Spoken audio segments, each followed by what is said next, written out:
as partes não poderão convencionar pela arbitragem, admitindo que aquela parte ilegítima, naquele caso, passe a ser legítima. Entendeu? Não pode. Não pode, porque ilegitimidade da parte é matéria de ordem pública.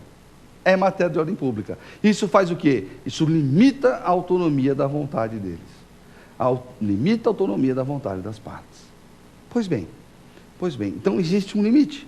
Existe os princípios gerais do direito, os princípios do processo, matéria de ordem pública, são limites a serem respeitados.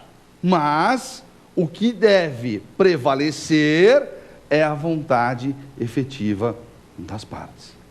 É a vontade efetiva das partes. E eu quero deixar, nesse final desse primeiro bloco, uma questão muito atual. Será que a súmula vinculante atinge a arbitragem? Mira, pelo amor de Deus, me dá uma luz, o que é súmula vinculante? O STF edita algumas súmulas que ele chama de vinculante. Nem toda súmula do STF é vinculante. Ele tem um rol de súmulas comuns e um rol de súmulas vinculantes. Tá? Por que o nome é vinculante? Porque vincula todo o poder judiciário, e não só o judiciário, como também a área administrativa, como a administração pública. Então, a súmula vinculante, ela é muito importante. O juiz de direito, diante de um caso concreto, não poderá contrariar uma súmula vinculante. Ele tem que julgar de acordo com ela. E o árbitro? Será que tem que julgar de acordo com ela também? Resposta: sim. O árbitro tem que julgar de acordo com a súmula vinculante. A súmula vinculante tem que ser aplicada à arbitragem. Tem que ser aplicada à arbitragem. Até porque, se alguém questionar aquela matéria no STF, o que o STF vai fazer? Vai aplicar a súmula vinculante. Então, fiquem atentos a esta situação. Poucas palavras, mas palavras importantes. Espero que você tenha acompanhado, tenho certeza que sim. Mas tem um negócio. No próximo bloco, pergunte ao professor. Vamos falar mais sobre esse tema. Vamos responder as perguntas. É realmente imperdível. Imperdível. E você sabe, né? Eu conto com você aqui no nosso programa. Até daqui a pouco.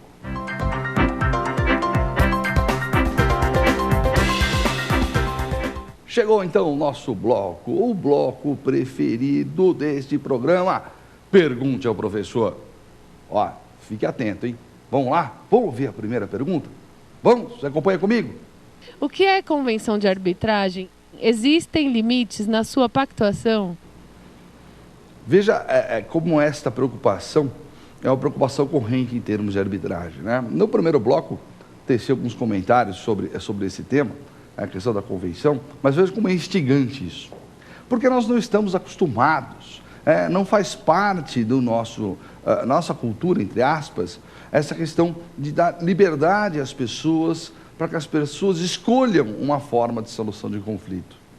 Nós estamos acostumados ao Estado, à atuação do Estado, há uma atuação rígida do Estado. Na verdade, nós só confiamos no próprio Estado, nós só confiamos no juiz de direito.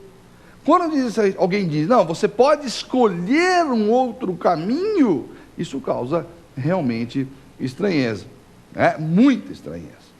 Então vem essa pergunta muito importante. Afinal de contas, o que vem a ser essa convenção? Eu sei que eu já dei o conceito agora há pouco, mas é importante reforçar que a arbitragem ela é de escolha das partes. Sempre de escolha das partes. Mas, Bena, como é que se pode dar liberdade às partes para escolher um mecanismo para a solução de conflito? Claro que pode. Só envolve pessoas capazes, lembra que nós vimos? Envolve apenas direitos disponíveis. Por que não escolher um outro caminho? Por que não buscar a arbitragem? Eu costumo dizer que, num processo judicial, as partes querem ter razão. E é isso mesmo, né? As partes querem ter razão. Qualquer que seja o conflito, a parte contesta, recorre, tenta ganhar tempo. Não é assim? Eu quero sempre ter razão. No procedimento arbitral, as partes não querem ter razão. elas querem ver a razão, elas querem encontrar a verdade. Isso é o que faz da arbitragem, não é? O procedimento é utilizado pelo mundo inteiro. Se você fizer uma pesquisa na Europa, na própria Argentina, nossa vizinha aqui, a arbitragem é utilizada amplamente. Porque as pessoas entendem que é a solução até mais justa do que a própria ação judicial. Veja, em nenhum momento eu sou advogado aqui, tenho um escritório aqui em São Paulo, sou advogado, em nenhum momento eu vou dizer que nós não devemos mais procurar o Estado, que nós não devemos mais buscar a solução judicial. Não, não é isso que eu estou dizendo. O que eu quero mostrar a você é que existe esse mecanismo alternativo e que você pode exercer esse seu direito. É só isso. É só isso. Que você pode convencionar pela arbitragem. É isso que eu quero dizer. A arbitragem, ela não é oposta, ela não concorre com a atividade jurisdicional do Estado. Ao contrário, a arbitragem é, na verdade, uma grande parceira desse poder judiciário. Vamos tirar desse poder judiciário muitos conflitos que podem ser resolvidos da forma privada. Da forma privada. Quantos e quantos conflitos. Mas no Brasil, ela vem sendo utilizada muito amplamente, a arbitragem é amplamente utilizada, mas não é muito divulgada. Ela é utilizada tanto em grandes conflitos internacionais, grandes questões comerciais, assim como em causas de menor expressão. Claro, a arbitragem, inclusive, é utilizada nas relações de trabalho, sempre partindo de uma convenção, sempre partindo desta opção. E lembrando que nesta convenção, conforme a pergunta, nós temos alguns limites. Lembre-se, as partes não podem ultrapassar os princípios gerais do direito, as partes não podem ultrapassar os princípios que regem, constitucionais que regem o próprio processo.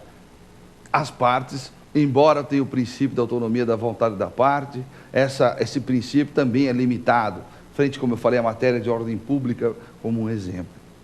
Então, claro que existe a lei, que a lei regulamenta a arbitragem. Claro, desde que todas essas situações sejam observadas, não há qualquer problema em submeter um conflito à arbitragem. Desafio você a pesquisar mais sobre o assunto. Desafio você.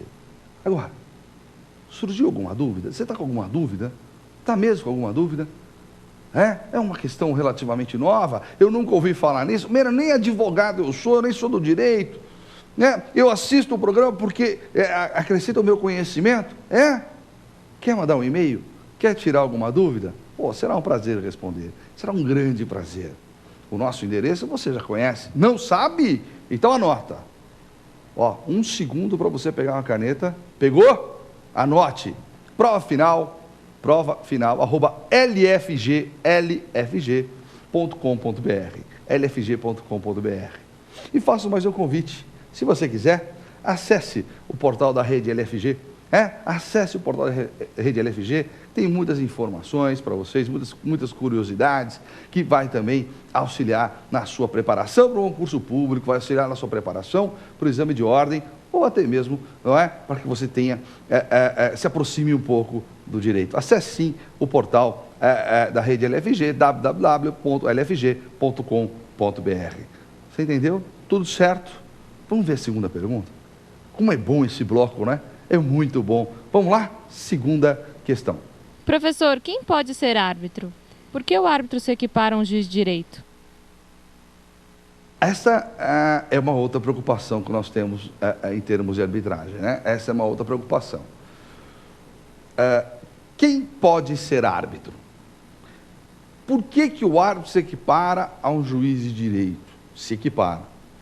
Bom, vamos à primeira parte. Quem pode ser árbitro? Qualquer pessoa capaz pode ser árbitro. Qualquer pessoa capaz. Bena, mas tem alguns impedimentos? Tem. Um juiz de direito não pode ser árbitro. Um promotor não pode ser árbitro, claro. Tem os impedimentos comuns que nós conhecemos. Mas qualquer pessoa pode ser árbitro. Aí você vai falar assim, imagina, precisa ter formação jurídica.